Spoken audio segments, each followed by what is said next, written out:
Hello नमस्कार दोस्तों, मैं हूं रामकिशोर। स्वागत है फिर से आपका अपने YouTube channel DNA world class पर। आज जो 12th क्लास के अंदर सेकंड चैप्टर आता है अपना, क्या नाम है उसका, पुष्पीय पादपों में लैंगिक जनन।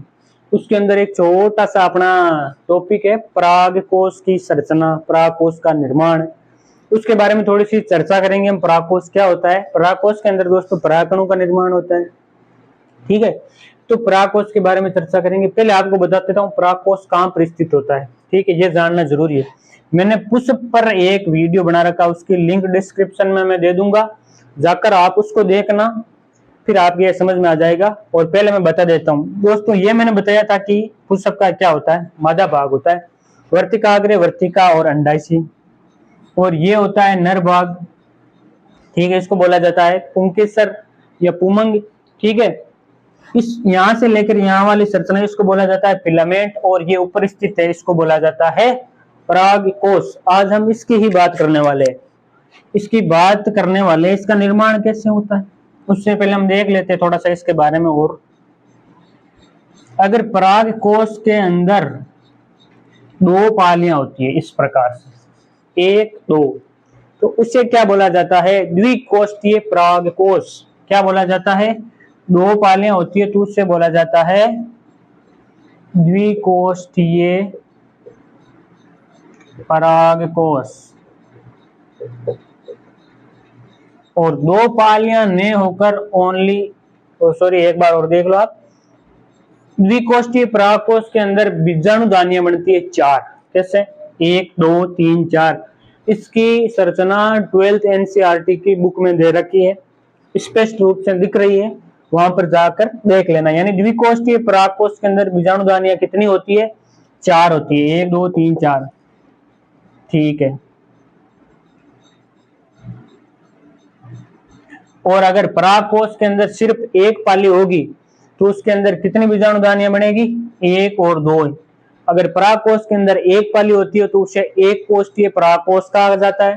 दो पालियां मैंने बता दिया द्विकोष्ठीय परागकोश। दो पालियों वाले जो द्विकोष्ठीय परागकोश होता है उसके अंदर चार बीजाणुदानियां बनती है, और एक कोष्ठीय परागकोश के अंदर दो बीजाणुदानियां बनती है। अब इसका निर्माण कैसे होता है वो देखते हैं। पहले आप इसकी संरचना है, मैंने थोड़ा समय का अभाव है, वीडियो लंबा ना हो इसलिए पहले ही बना दिया, इसके अंदर टाइम ज्यादा लगता है। यानी इसके जो स्तर वगैरह है वो देख लो आप, इससे समझ में नहीं आएगा। अभी मैं इसको स्टेप बाय स्टेप बताऊंगा तब आपको समझ में आ जाएगा। पहले नॉर्मल देख लो आप। बाहर वाली त्वचा को क्या बोला जाता है? बाह्य त्वचा, एपिडर्मिस। बाह्य त्वचा के नीचे होती है अंत्य स्तर, जिसको बोला जाता है एंडोथीसियम। एंडोथीसियम के नीचे होती है मध्य स्तर, इसे बोला जाता है मिडल लेयर। मिडल लेयर के नीचे होती है टेपिटम, और टेपिटम के नीचे क्या होता है? बीजाणुजनन ऊतक। और ये बीच वाली संरचना होती है, ये होती है विभज्योतक ऊतक की कोशिकाएं। सेम टू सेम यही सेम चीज है यहाँ पर, ये सारी यहाँ पर होगी, ठीक है। मैंने एक में बना दी है, ठीक है। अब इसका निर्माण कैसे होता है वो हम स्टार्ट करते हैं शुरू से। शुरू में दोस्तों क्या होता है, जो परागकोश होता है, ये मैं बना रहा हूं, ये हमारी हो गई बाह्य त्वचा। बाह्य त्वचा तो रहती है क्योंकि ये परागकोश को क्या करती है दोस्तों? सुरक्षा प्रदान करती है।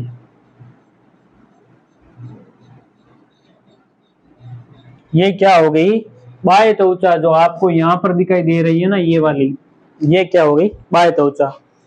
अब बाह्य त्वचा के अंदर क्या होता है? इसके अंदर क्या होता है?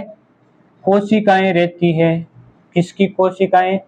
विभज्योतक ऊतक की कोशिकाएं रहती हैं। बहुत सारी कोशिकाएं रहती है दोस्तों।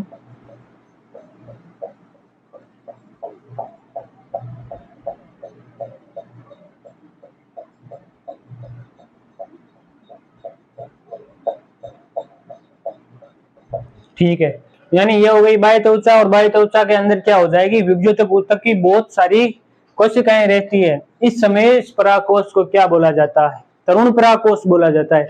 जब परागकोश यंग होता है, पूर्णतः परिपक्व नहीं होता है, उस समय परागकोश को क्या बोला जाता है? तरुण परागकोश।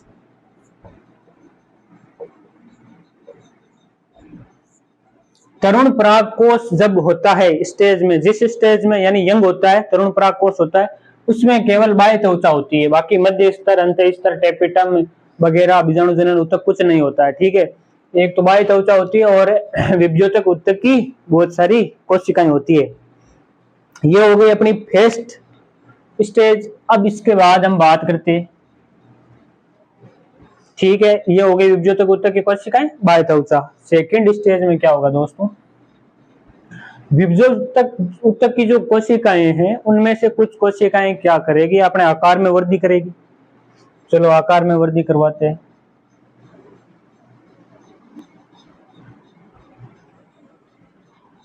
ये कुछ चारों कॉर्नरों पर मैं लगा देता हूं। ये क्या कर गई, आकार में वृद्धि कर गई,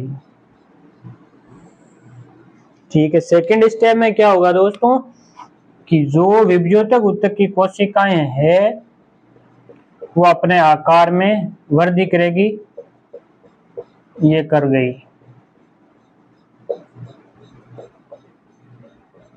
ठीक है भाई, आकार में वृद्धि भी हो गई। तो अब अपना 3 नंबर स्टेप, उसमें क्या होगा, 3 नंबर स्टेप में क्या होगा, आकार में वृद्धि करने के बाद में इनके अंदर विभाजन होगा। वो कैसे होगा, 3 नंबर स्टेप में हम बना देते हैं, ठीक। अब जो ये क्या है, जो विभज्योतक कोशिकाएं थी जिन्होंने आकार में वृद्धि की थी, इनके अंदर होगा परिणत विभाजन। किस प्रकार से, इस प्रकार से, एक कोशिका ऊपर की तरफ, एक कोशिका नीचे की तरफ, यानी इनके अंदर क्या हो जाएगा, परिणत विभाजन हो जाएगा। और परिणत विभाजन होने के बाद जो बाहर वाली कोशिकाएं होती है इनको बोला जाता है प्राथमिक भित्ति कोशिकाएं।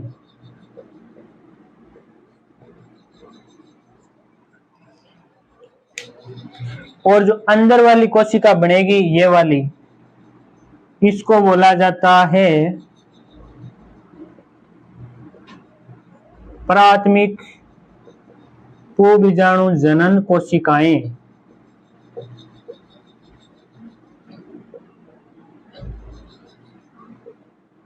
ठीक है, यहां तक समझ में आ गया।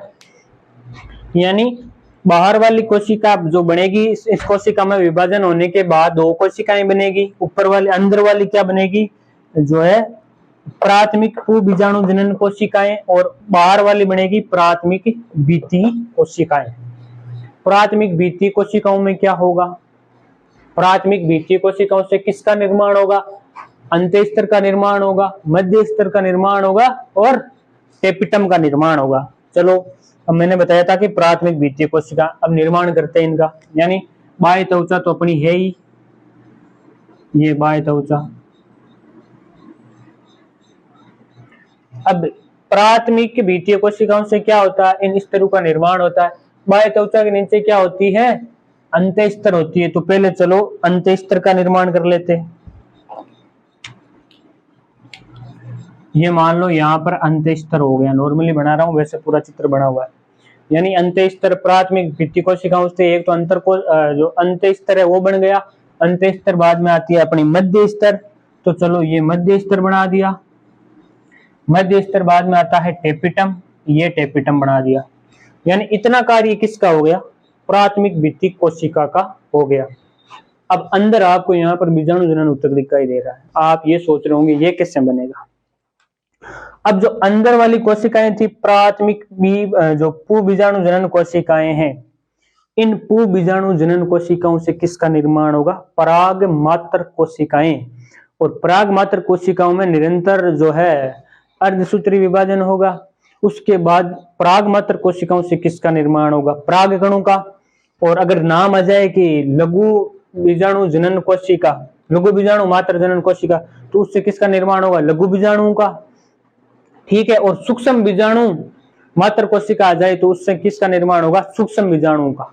ठीक है, तो यानी प्राथमिक पूबीजाणु जनन कोशिकाओं से किसका निर्माण होगा, पराग मात्र कोशिकाओं का। और पराग मात्र कोशिकाओं से किसका निर्माण होगा, पराग कण का। ये जो पराग मात्र कोशिकाएं या सूक्ष्म बीजाणु जनन मात्र कोशिकाएं मिलकर क्या बनाती है, बीजाणु जनन ऊतक इसके अंदर। अब समझ में आ गया। अब हम इसकी एक एक स्तर के बारे में थोड़ी सी चर्चा कर लेते हैं। यहां तक आपको समझ में आ गया होगा। नंबर 1, बाह्य त्वचा। दोस्तों बाह्य त्वचा पराग कोश की सबसे बाहर वाली स्तर होती है, सबसे बाहर की त्वचा होती है। इसकी कितनी लेयर होती है? इसकी सिर्फ एक लेयर होती है। कितनी? एक। और इसका कार्य क्या होता है? पराग कोश को सुरक्षा प्रदान करना। अगर बाहर वाली है, सबसे बाहर वाली है, मतलब पराग कोश को सुरक्षा प्रदान कर रही है।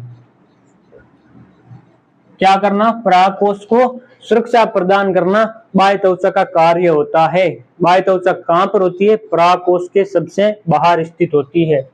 नंबर 2, बाह्य त्वचा के नीचे स्थित होती है अंत्य स्तर। यहाँ पर आपको हरे कलर में जो है दिखाई दे रही होगी। 2 नंबर पर क्या आती है? अंत्य स्तर।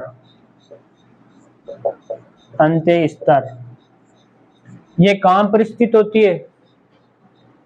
बाह्य त्वचा के नीचे। बाह्य त्वचा के नीचे स्थित होती है।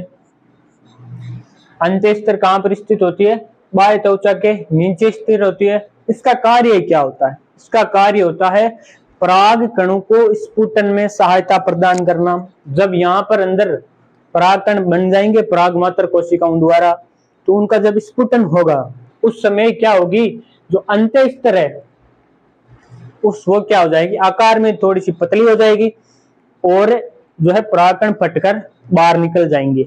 जिस स्थान से परागकण बाहर निकलते हैं उसको बोला जाता है स्टोमियम। क्या बोला जाता है?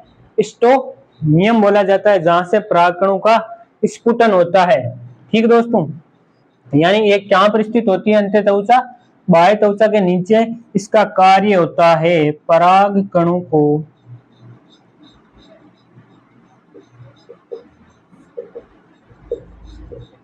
स्फुटन में सहायता करना। क्या हो गया? पराग कणों को स्फुटन में सहायता करना। और जहां से स्फुटन होता है अंत्य स्तर में, उस स्थान को बोला जाता है स्टोमियम।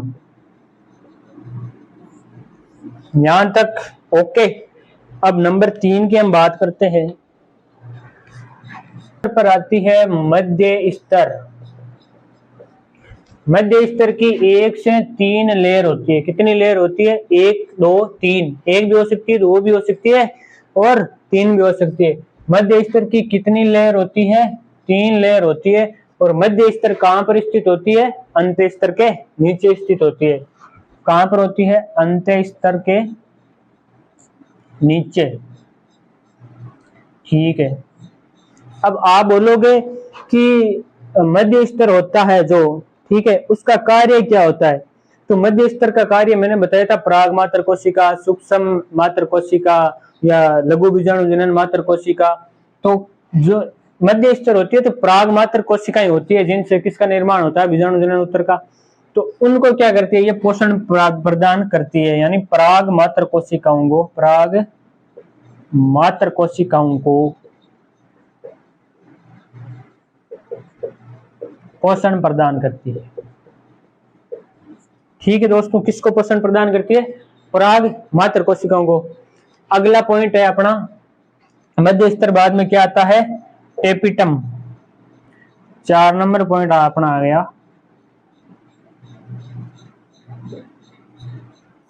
टेपिटम। दोस्तों टेपिटम की भी कितनी लेयर होती है? 1 लेयर होती है। और टेपिटम का कार्य होता है पराग कणों को पोषण प्रदान करना। पराग मात्र कोशिका को नहीं, पराग मात्र कोशिका को पोषण प्रदान करती है अंत्य स्तर, जबकि टेपिटम क्या करता है? पराग कणों को क्या करता है? पराग कणों को पोषण प्रदान करता है।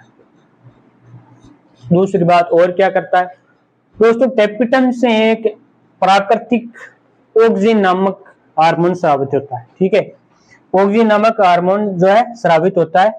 क्या होता है? प्राकृतिक ऑक्सिन स्रावित। दूसरी बात, टेपिटम से एक पदार्थ स्रावित होता है जिसको बोलते हैं स्पोरोपोलेनिन।